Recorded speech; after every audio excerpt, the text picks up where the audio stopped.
मोदी। वंदे मातरम। वंदे मातरम। भारत माता की जय। भारत माता की जय। बीजेपी जिंदाबाद जिंदाबाद जिंदाबाद।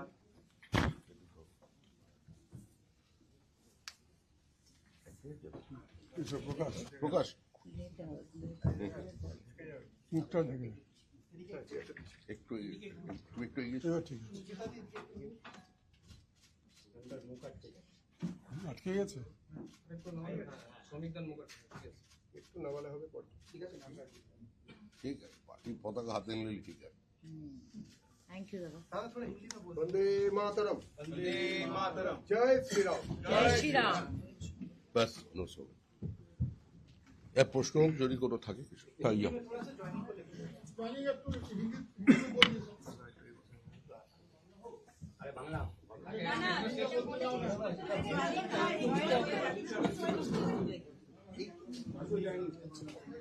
भारत की राजनीति के बदले हुए स्थिति और उसका साथ साथ पश्चिम बंगाल में जो राजनीति चल रहे थे पिछले 50 सालों से, पहले 34 साल लेफ्ट फ्रंट और उसका बाद तृणमूल कांग्रेस का जो शासन रहा, पूरा हमारा जो युक्तराष्ट्रीय व्यवस्था है उसको नकार के, उसको डिफाई करके जो राजनीति इतना दिन पश्चिम बंगाल में चला, केंद्र के साथ सहयोग की जगह पर एक संघर्ष अपना लिया, तो हमारा सारे जो डेवलपमेंट था वो ठप पड़ गया था। तो ऐसे ही माहौल पे नरेंद्र मोदी जी के नेतृत्व के ऊपर आस्था रख के भारत की राज्यसभा की 3 सांसद पहले ही तृणमूल कांग्रेस से या संसद पद से आपने इस्तीफा दे दिया था। आज आनुষ্ঠাनिक रूप में वो तीनों सुखेंदु शेखर राय, श्रीमती सुष्मिता देव, प्रकाश बराइक, वो आज भारतीय जनता पार्टी में शामिल हो गया। पश्चिम बंगाल में जो राजनीति चला पिछले 15 साल में, जहां सारे लोकतांत्रिक व्यवस्था को ध्वस्त कर दिया गया था, एक इकोनॉमिक डिजास्टर पश्चिम बंगाल में था। पश्चिम बंगाल की लोगों को वोटाधिकार छीन लिया गया था। इस बार 90% के ऊपर लोग मतदान किया। भय आउट भरसा इन, प्रधानमंत्री जी का जो जनता के सामने जो वादा था, लोग उसका ऊपर आस्था रखा। और हमारा ये 3 सांसद जो दिग्गज है, जिसका परफॉर्मेंस राज्यसभा में सबका जानकारी में है, अब आप मीडिया पर्सन तो और अच्छा जानता है इसके बारे में, ना इन लोगों को ना तरीके से परिचय कराने का कोई जरूरत ही नहीं है। सिर्फ पश्चिम बंगाल नहीं, हमारा जो बाजू वाला जितना सारे राज्य है, चाहे त्रिपुरा, असम, बिहार, जो बीजेपी रूल्ड स्टेट है, उसका डेवलपमेंट है, और उसका साथ साथ अगर आप पश्चिम बंगाल का कंपेयर करें तो ये विजिबल है यह क्या हो रहे थे और क्या होने वाला है। हम लोग जो संकल्प पत्र सामने रखकर इस बार चुनाव पे गए थे, देश की प्रधानमंत्री पूरा जनता के सामने बार बार ये बात कहा कि अभी पश्चिम बंगाल को नया पीढ़ी को एक नया दौड़ में शामिल होना पड़ेगा, और पश्चिम बंगाल को सारा देश के साथ एक साथ चलना पड़ेगा। आप एक बार हमको मौका दीजिए। तो गंगोत्री से गंगा सागर तक भाजपा की सरकार बन गया, और श्यामा प्रसाद की भूमि, जो श्यामा प्रसाद इस पश्चिम बंगाल की जन्मदाता था, उसी का भूमि में उसका सरकार पहली बार आ गया। तो ये हमारा सब बीजेपी कार्यकर्ता के लिए, कश्मीर से कन्याकुमारी तक जो कार्यकर्ता है, वो एक नारा लगाते थे, जहां हुए बलिदान मुखर्जी वो कश्मीर हमारा है। भारत के संविधान के लिए, कश्मीर को भारत में रखने के लिए, और एक निशान एक विधान एक प्रधान के नारे पर जो भारत के संविधान के लिए पहला शहीद हुआ था, वो डॉक्टर श्यामा प्रसाद मुखर्जी था। तो ये सारे देश का भारतीय जनता पार्टी का कार्यकर्ता, उसका सिंपथाइजर, हमारा पूरा विचार परिवार का सबसे खुशी का माहौल है। और उसी खुशी में हमारा ऐसे 3 सांसद जो आज पार्टी में शामिल हो रहे हैं, इस्तीफा देकर के एक अपना स्टैंड लेकर के, जिस समय मोदी जी का साथ चलना है, एक साथ चलना है, पश्चिम बंगाल का विकास करना है। आज असम आगे जा रहा है, आज त्रिपुरा आगे चल गया, इंफ्रास्ट्रक्चर डेवलपमेंट क्या हुआ त्रिपुरा में। हम लोगों भी देखकर आश्चर्य हो रहा है ये कौन त्रिपुरा को देखा था और आज कौन त्रिपुरा को देख रहे हैं। डबल लाइन हो रहा है सभी जगह में। तो असम को देखिए, तो सब कुल मिला के आज ये तीनों हमारा जो सांसद है, भूतपूर्व सांसद थे, वो आज हमारा पार्टी में शामिल हो गया। हमारे लिए एक खुशी का अवसर है ये, और सारा बीजेपी पार्टी खुश है। भारतीय जनता पार्टी की तरफ से अध्यक्ष होने का नाते हमारा सारे कार्यकर्ता, हमारा मुख्यमंत्री शुभेंदु अधिकारी, पूरा मंत्रिमंडल, पूरा हमारा संगठन आज इस तीनों को मन से, दिल से, खुशी से अपना रहा है। ধন্যবাদ। পার্টিতে তো যোগদান করেছেন, কিন্তু রাজ্যসভা নিয়ে তো চর্চা চলছিল। আপনারা চর্চাটা করতে দিন না, একটু চর্চাটা চলুক না। কিন্তু আপনি শিলমোহর দিন না, আপনি তো পার্টির রাজ্য সভাপতি, আপনি শিলমোহর দিলে তো খবরটা স্পষ্ট হয়। রাজনীতিতে তো জল্পনা বলে কিছু থাকতে পারে। রাজনীতিতে জল্পনা না হলে সংবাদ মাধ্যম চলবে কি করে? তোমার সন্ধ্যাবেলার রাজনৈতিক রূপচর্চা কি করে চলবে?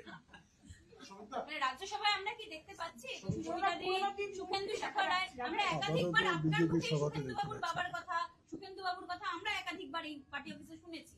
সুখেন্দু তাকে কি না, সুখেন্দু বাবুর বাবার কথা শুনেছেন, সুখেন্দু বাবুর কথা শুনেননি। শুনেছি আপনার মুখে। আমি বলেছি তার পরিচয়। শিবেন্দু শেখর রায়কে তো কম লোক চেনে, সুখেন্দু শেখর রায়কে ঘটনার চক্রে বা দুর্ঘটনা চক্রে বেশি লোক চেনে, সেই জন্য তার নামটা বলতে হয়েছে। এই আনসাং হিরোরা তো ভারতবর্ষের বিভিন্ন জায়গায় ছড়িয়ে আছেন।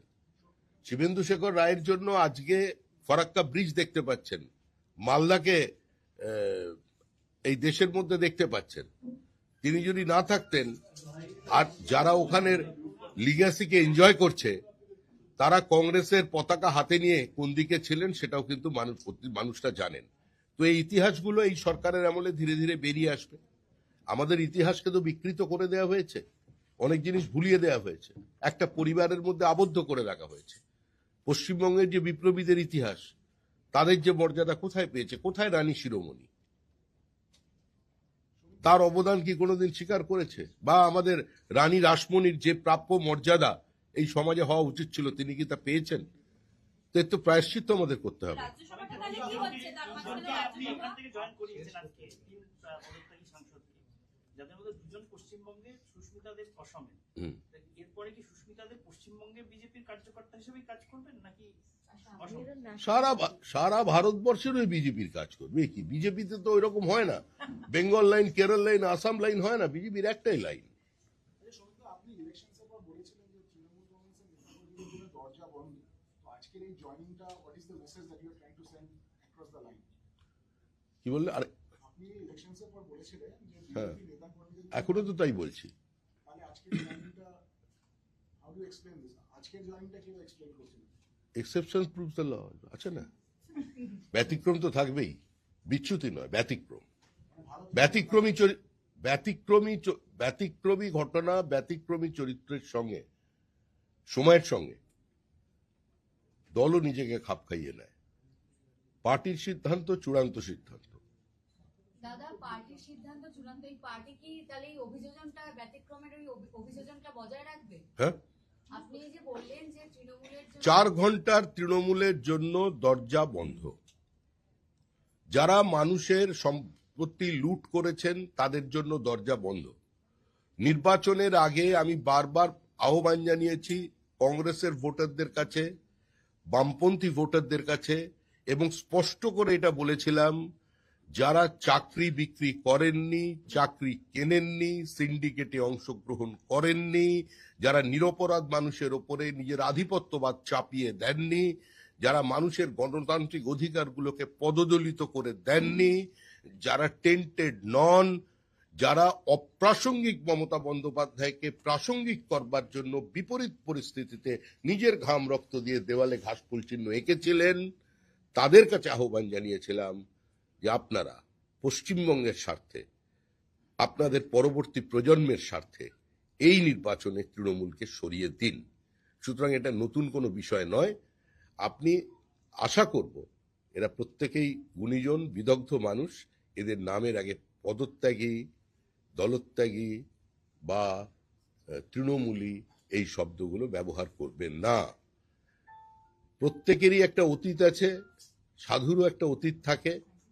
এই মুহূর্তে সুখেন্দু শেখর রায়, সুস্মিতা দেব, প্রকাশচিক বড়াইকের একমাত্র পরিচয় তারা বিজেপি কর্মী।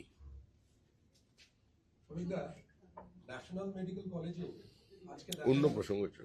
একটা প্রশ্ন, এটা আমাদের আজকে খবরটা হচ্ছে, ন্যাশনাল মেডিকেল কলেজে দেখা গেল যে এন্টারের হেরে যাওয়া বিধায়ক, বলবো না কিন্তু প্রার্থী, সে গেল গিয়ে বৈঠক করলো, মানুষজনের সঙ্গে কথা বললো। তিনি কি কোনো পদে আছেন? আপনি বারে বারে বলছেন যে দল কোথায় কি বৈঠক কে করেছেন আমার সঙ্গে জানা নেই, কিন্তু একজন রাজনৈতিক কর্মী, সে তারও একটা দায়িত্ব থাকে, সমাজের যে কোনো মানুষের দায়িত্ব আছে। আপনিও গিয়ে কারোর সঙ্গে বৈঠক করতে পারেন, কিন্তু এ ধরনের কিন্তু বিধায়ক কিংবা যিনি বিধানসভা নির্বাচনে প্রতিদ্বন্দ্বিতা করেছেন, দুটোর মধ্যে অবশ্যই একটা পার্থক্য থাকে। একজন নাগরিক হিসেবে তিনি যদি বৈঠক করে থাকেন, কারোর সঙ্গে করে থাকেন, আমার জানা নেই করেছেন কিনা। ছবি যদি আপনার কাছে থাকে, সেটা আমি ছবিটা দেখিনি, তাহলে তিনি করতে পারেন। কিন্তু পার্টি কাউকে, যিনি নির্বাচিত জনপ্রতিনিধি নন, তাকে এই মুহূর্তে যদি এই ধরনের কোনো বৈঠক করে থাকেন, এর থেকে বিরত থাকতে বলা হবে।